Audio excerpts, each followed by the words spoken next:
Wasn't here for the initial meeting. I don't know what you were going through your mind then when you find out. Kind of a downer when he's not here. Oh no, Coach Mike's energy is very contagious, but this is just an extremely rare circumstance. He hasn't missed anything ever, so this is for him to be available for the long run. So I think always believe in take care of your business now and see you later. What's the intensity like in a game between the Cowboys and Eagles? Oh, I mean, it's always one of the biggest games in football, if not the biggest. The intensity is always high, the emotion's high. Everyone wants to win. It's a brawl. It's always one where you gotta get the ice bags ready. How much are you guys putting into this, given the situation you're in and how it might affect your ability to achieve your long-term goals? I feel like it's the same thing. At the end of the day, each week you gotta win, or it affects your long-term goals. The key is just to win. That's the only thing that matters. Micah, Dak has talked about previously iron sharpens iron, practicing against you guys. How much has practicing against y'all's offense helped in different ways, whether it's, defending CD, Dak, going against your offensive line, things like that? Yeah, it's always important. I mean, I think I kind of get the best of both worlds.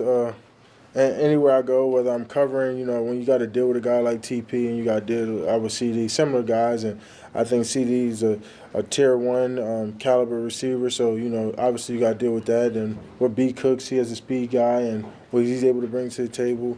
So it's always good on good work. That's extremely important. And obviously with Tyron, I think he's the best offensive tackle in the game of football, and And obviously you got Zach and Terrence who do a really good job, and Tyler Smith who's coming along and playing at an all-pro level. So, I mean, the work that I see and the looks that I get is probably second to none. How much did you watch the Eagles 49ers game, and what can you learn from what the 49ers did to stop that offense? That was one of the best jobs against the Eagles offense all season. I watched the whole game, and one thing they did, they just kept the ball in front of them. They made the Eagles earn everything. Didn't give up no big plays, and that's always the key when you got an explosive team like the Eagles is. They're very explosive, and they did a great job containing Hurts and things like that. They didn't show up on the stat chart, but we got some, we got some real good rushers over here too that be able to get after them pretty well. Lane Johnson's ability to time up his kickback with the snap, how much of a unique challenge is that for a pass rusher? I guess if you slow, it sucks. I don't got that problem. Yeah.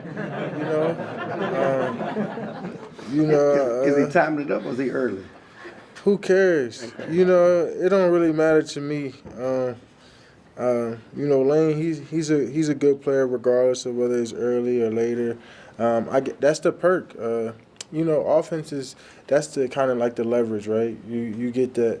They know the time and we don't, so whether you're a second behind, and sometimes you jump it, I think that's what D. Ware was really good at. People used to think he was offsides the way he was able to time up the snap and get off. So, I mean, it's just all about, your preparation and what you bring into the game. Obviously, Lane's prepared where he feel like he knows the snap very well, and, that's kudos to him. But good thing for me, I'm a guy I'm go off movement of him. I'm not looking at the ball. So when he goes, I go. So it's a race to our spots. The Steelers' defensive coordinator said T.J. Watt is getting held so much, they're not calling him compared to the Hackett